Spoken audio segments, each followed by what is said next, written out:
Bienvenidos chicos y chicas de primero de secundaria a la sesión del día de hoy con el curso de comunicación.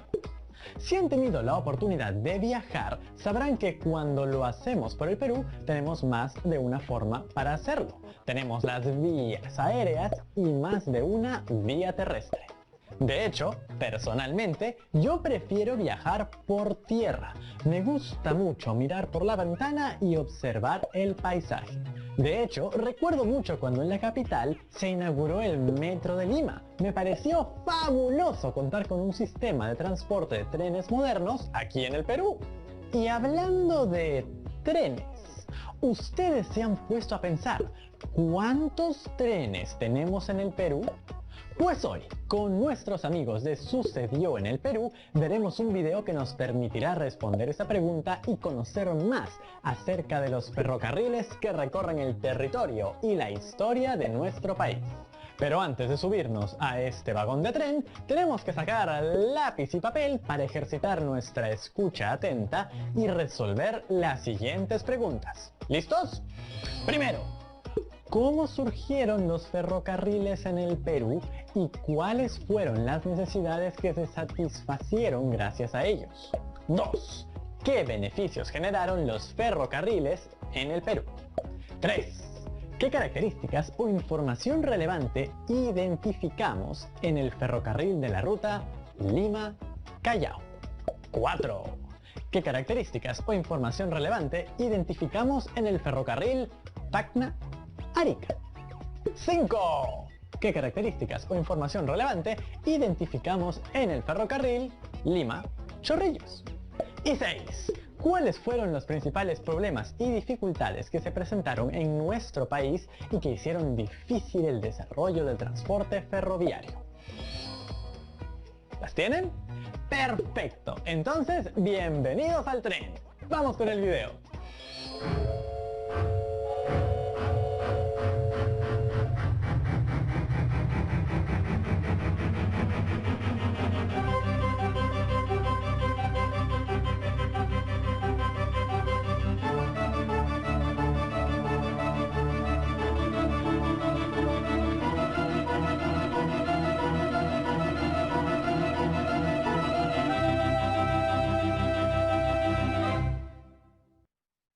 El día de hoy vamos a hablar de un medio de transporte que revolucionó el mundo y que se inventó en el siglo XIX. Además, tiene una historia fascinante en nuestro país.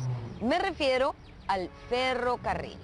Para hacer este programa hemos viajado por distintos puntos del Perú, visitando ferrocarriles que aún están en funcionamiento, como el Tacna-Arica, el Ferrocarril Central o el del Cusco, y otros de los que solo quedan escombros. De verdad que tenemos un programa impresionante el día de hoy. Lo presentamos desde el Parque Reducto número 2, en Miraflores, donde existe una réplica de la antigua estación de este lugar. Comenzamos. Soy Norma Martínez y esto sucedió en el Perú.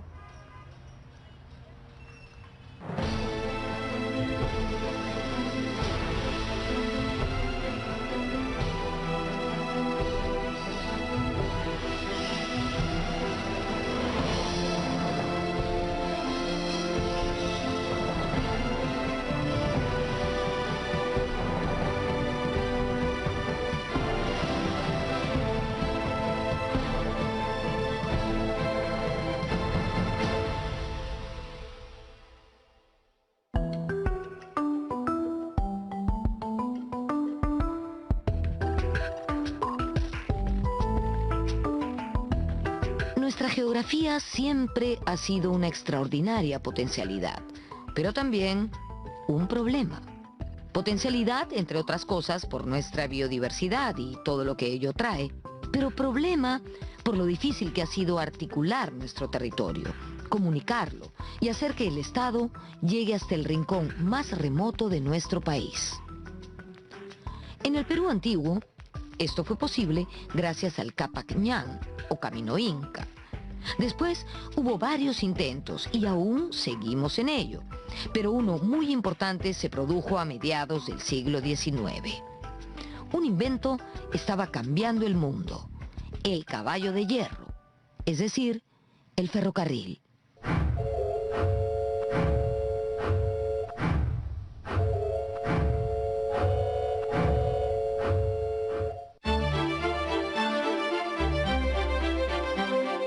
ferrocarriles surgen en Inglaterra en la época de la Revolución Industrial, implicaban la aplicación de la tecnología de la máquina de vapor al transporte.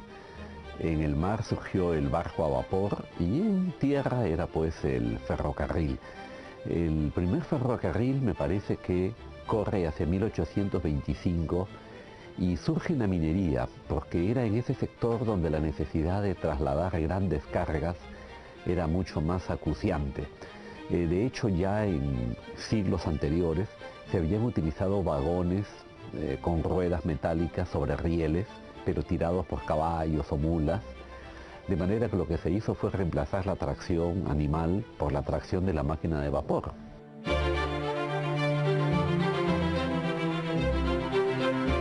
Uno de los problemas del país era su geografía tan intrincada, ¿no?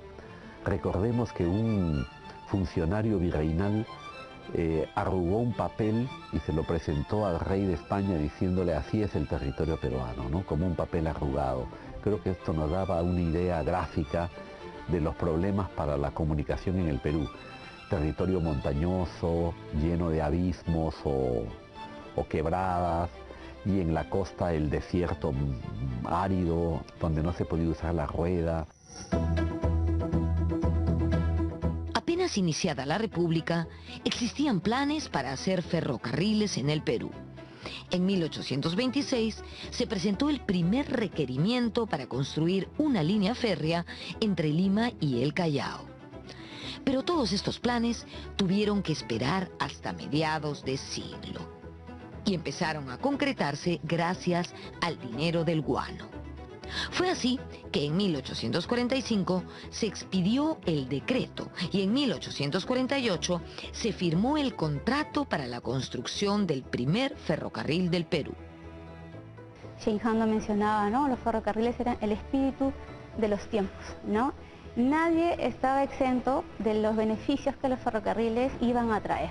Aparte de modernidad, también se habla de civilización, de poder acercar a los pueblos, ¿no? Entonces era toda una cadena de beneficios que no solamente económicos, ¿no? Sino también sociales y culturales.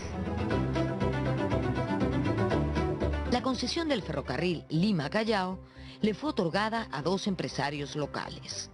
Se inauguró en 1851, cubriendo una distancia menor a 14 kilómetros entre el muelle del puerto y la estación de San Juan de Dios, ubicada en la actual Plaza San Martín. Los primeros ferrocarriles son los que unen a Lima con el mar, ¿no? Entonces el primero es el ferrocarril Lima-Callao, que se hizo fácilmente, podríamos decir, porque es un camino más o menos llano y existía ya un camino carretero que es el antecesor del ferrocarril por el que circulaban carretas, de ahí el nombre de camino carretero, que había hecho el virrey O'Higgins a comienzos del siglo XIX.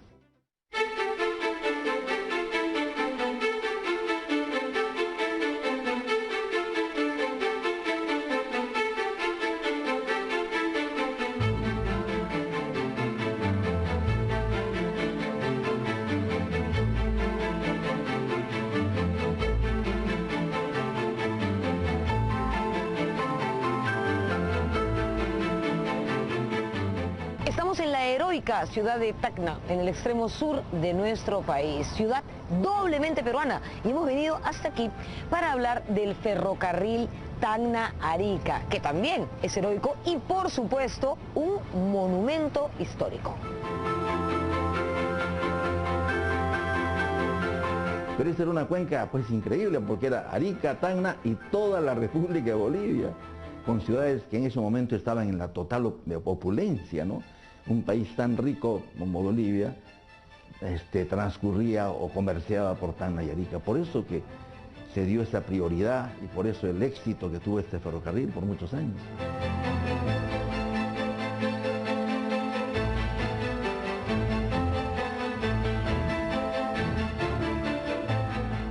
Decimos que el ferrocarril Tacna-Arica es un monumento histórico por varios motivos. Primero, porque fue el segundo que se construyó en nuestro país.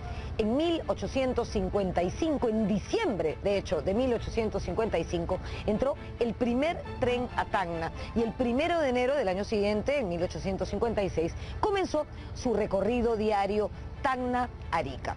Por ese entonces gobernaba nuestro país el mariscal Ramón Castilla y Arica era parte del Perú. Además, es el tren más antiguo que sigue en pie y está, como ven, en pleno funcionamiento.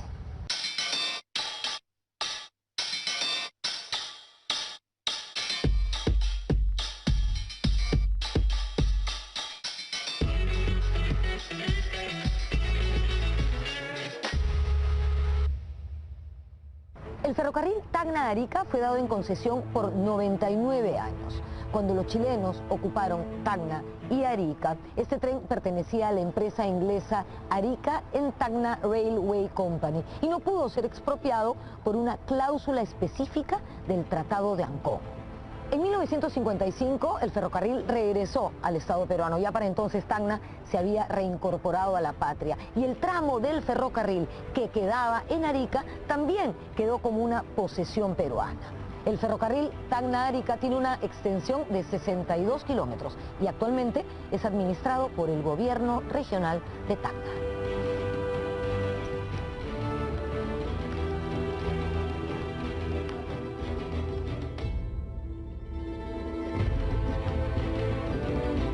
Todavía he visto el ferrocarril en toda su plenitud, en toda su, claro, cuando era pues la locomotora, ¿no?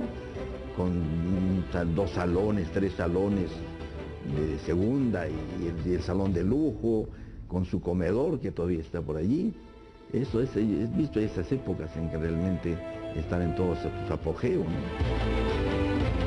Como dice Basadre en La Vieja Historia precisamente, lo que significaba el ferrocarril para Tacna, la gente iba a esperar a los viajeros, iba a ver quiénes viajaban, era un divertimento, era algo un motivo de reunión social para la época.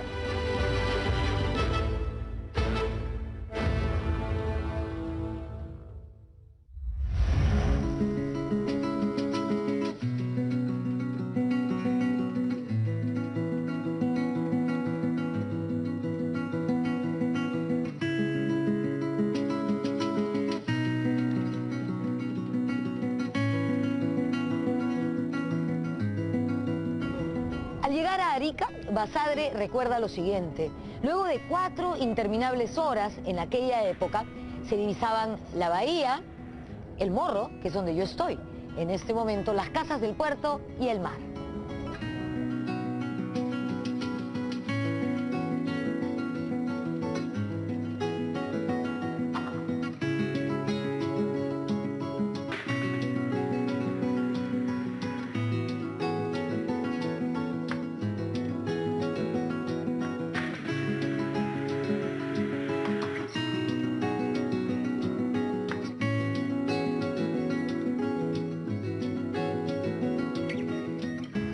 Seguimos en Tacna y en plena avenida Leguía nos hemos encontrado con este ferrocarril que es una verdadera pieza de museo. Este ferrocarril iba de Mollendo a Puno, pasando por Arequipa y de ahí a Cusco, pasando por la cordillera de los Andes. Es realmente impresionante. ¿Vamos a conocerlo?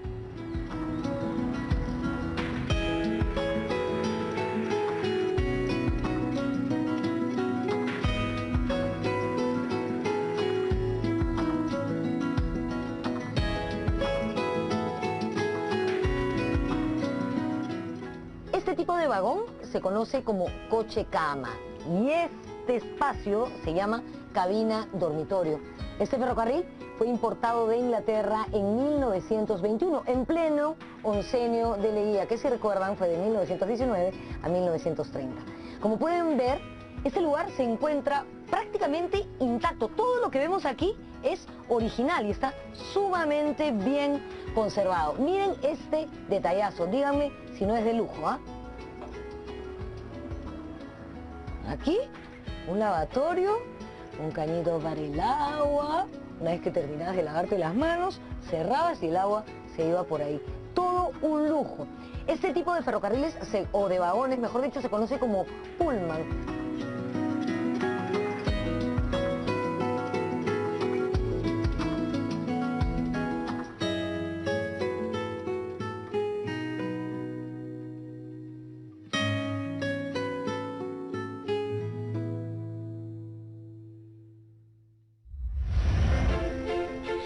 tercer ferrocarril construido en el Perú fue el Lima-Chorrillos, inaugurado en 1858.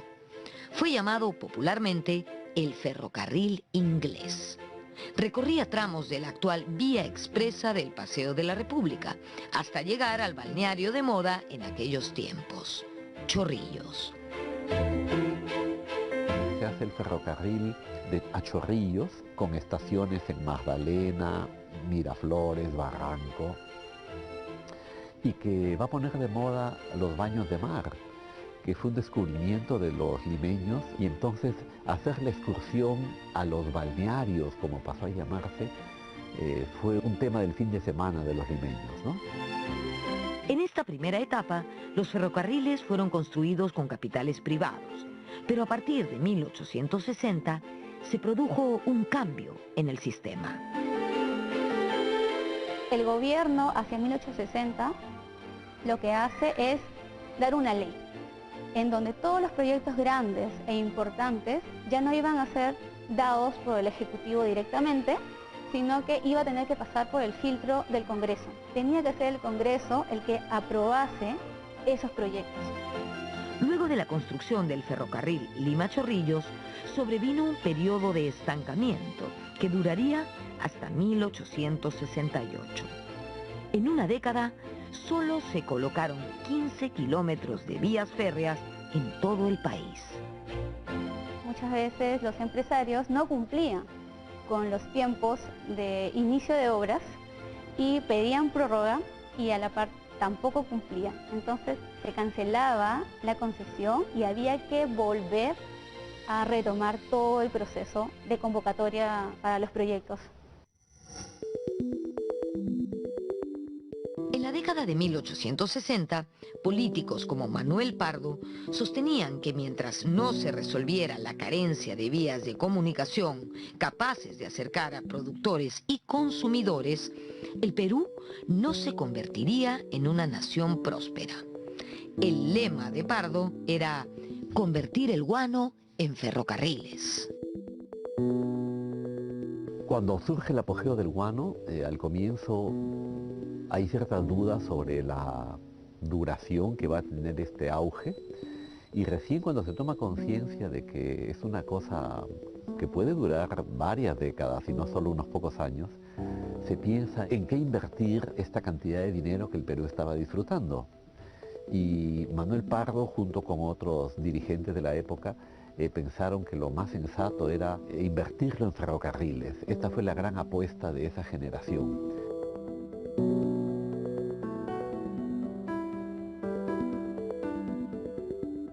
Regresamos con el ferrocarril central andino. 1876. Esperamos verlo.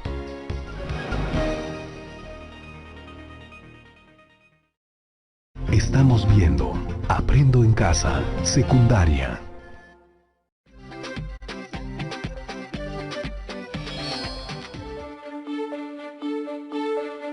Entre 1868 y 1876 se produjo un periodo de auge en la construcción de ferrocarriles. En primer lugar, debido a la inversión del gobierno, y en segundo lugar, a la inversión privada. De los 100 kilómetros de líneas férreas que existían en 1868, llegamos a tener 1.500 kilómetros en 1879. El presidente José Balta convirtió al Estado en un verdadero promotor ferroviario. Su joven ministro de Hacienda, Nicolás de Piérola, fue el impulsor del contrato Dreyfus. Con este aval, el Estado peruano adquirió grandes préstamos y emprendió la construcción de una decena de líneas férreas. En la época del guano, el Perú adoptó la mala estrategia, diría, de gastar hoy el dinero de mañana, ¿no? Esto debido a que el guano, si bien produce ingentes riquezas, lo hace de una forma irregular y con cierto retraso, porque desde que tú extraes el guano hasta que lo transportas y lo vendes y cobras, pasan 2 o 3 años. Entonces, en esa época, el Perú vivía, el Estado peruano, de los préstamos que le hacían los propios consignatarios o la banca europea. Luego este préstamo se pagaba con la venta del guano. El Estado peruano quedaba fuertemente endeudado contra un proyecto que debía producir ingresos que permitan pagar el préstamo. Y esto fue la aritmética financiera no funcionó. El presidente Balta encontró en el ingeniero norteamericano Henry Meigs al hombre indicado para concretar sus ambiciosos proyectos. Meigs fue un personaje controvertido. Había ganado reconocimiento por haber construido ferrocarriles en Chile. La primera tarea que se le encargó en el Perú fue la construcción de la línea Mollendo-Arequipa. Yo creo que es un hombre, como tantos en la historia del Perú, que tiene pues un aspecto positivo y uno no tan positivo. Es decir, por ejemplo, se acusa de que corrompió a muchos funcionarios porque le desesperaba la lentitud de los trámites, del procedimiento de la política, de la falta de proveedores, y entonces procedía a corromper a los funcionarios para que voten a favor del proyecto, no pongan trabas. Ese podría ser su lado oscuro, digámoslo así.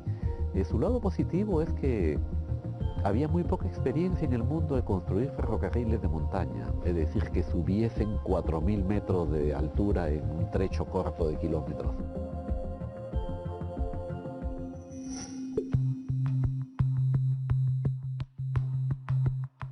Los ferrocarriles fueron un proyecto muy interesante, pero al parecer, como en muchos otros casos, el problema principal fue la política. Creo que debió hacerse las líneas que la economía demandaba más imperiosamente. Por ejemplo, la línea de Cerro de Pasco al Callao o a Huacho, que era la otra opción. En vez de hacer el ferrocarril Arequipa-Puno, que fue el primero que se hizo, ¿no? Y que económicamente no era tan rentable como la línea del Callao de Huacho a Cerro de Pasco. ¿Por qué se hizo esto? Porque la política fue la que dictó las líneas y no la economía. Lo que buscaban los peruanos del siglo XIX era comunicar al país con el océano Atlántico. Pero estábamos muy lejos en la cuenca del Pacífico y llegar hasta el Atlántico, la cuenca comercial más jugosa por ese entonces, iba a resultar muy difícil. Nuestro sueño era llegar al Atlántico. El río Amazonas parecía nuestra avenida natural para salir al Atlántico. El asunto era cómo llegar a los ríos navegables de la Amazonía. Y para esto los ferrocarriles iban a unir la costa del Pacífico con los ríos navegables que llevan al Atlántico. La idea era que llegaran al Marañón, al río navegable o al Guayaga. Y en el caso del sur, pues a los ríos Tambo, Perené. Este era el plan de los ferrocarriles en general. Y fíjate, creo que en ningún caso llegó a ocurrir, ¿no? Solo en el de Arequipa, que llegaba hasta el lago Titicaca. Y la idea es que del lago Titicaca ya podría salir al Atlántico, lo que no llegó a pasar. Y Tocino, ¿qué te pareció viajar por ferrocarril a lo largo del Perú? Ha sido toda una novedad. Yo no sabía nada de los ferrocarriles y hoy hemos viajado por las rutas de Lima-Callao y Tacna-Arica. Pues a mí me parecía muy interesante lo que se dijo acerca de la geografía de nuestro país y que era como un papel arrugado. Por eso las vías ferroviarias eran la manera ideal para conectarlo. Sí, primero se conectaron todas las regiones gracias al Capacñán y a mediados del siglo XIX ya fue gracias a los ferrocarriles del Perú. Y si bien el ferrocarril tenía como necesidad primaria transportar productos de minería a lo largo del país, no podemos negar que tuvo un impacto positivo en lo económico, en lo social y en lo cultural. Y las estaciones se volvieron puntos de encuentro para los viajeros. Los ferrocarriles también permitieron que algunas personas pudiesen conocer el mar y permitían que muchos productos llegasen de un rincón a otro de nuestro país. Esta ha sido solo la primera parte de esta historia, en la cual hemos conocido las rutas de Lima Chorrillos, Tacna Arica y Lima Callao. En la siguiente parte conoceremos muchas más rutas. ¿Va a haber segunda parte? ¡Qué bonito! Pero ahora llegó el momento del reto. Antes de empezar con él, no te olvides de resolver las preguntas que dejamos al inicio del programa. Ahora, el reto es el siguiente. Deben desarrollar un afiche que invite a las personas a viajar en alguna de las rutas que hemos conocido el día de hoy. Puede ser Tacna Arica, Lima Callao o Lima Chorrillos. Deben señalar sus características principales y nombrar las razones acerca de por qué debemos viajar a través de ellas un día. Les va a ayudar mucho si antes de hacer este afiche resuelven las preguntas que dejamos a inicio del programa. ¡Otra vez harán trabajo de publicistas! Así es, Tocino. Y cuando terminen, ya saben, todo al portafolio. ¿Y la próxima ruta cuál será? ¿Tacna Tumbes? ¿Cajamarca Puno? Pues Tocino habrá que esperar para verlo en el siguiente programa. Eso es todo por hoy. ¡Chao, chao!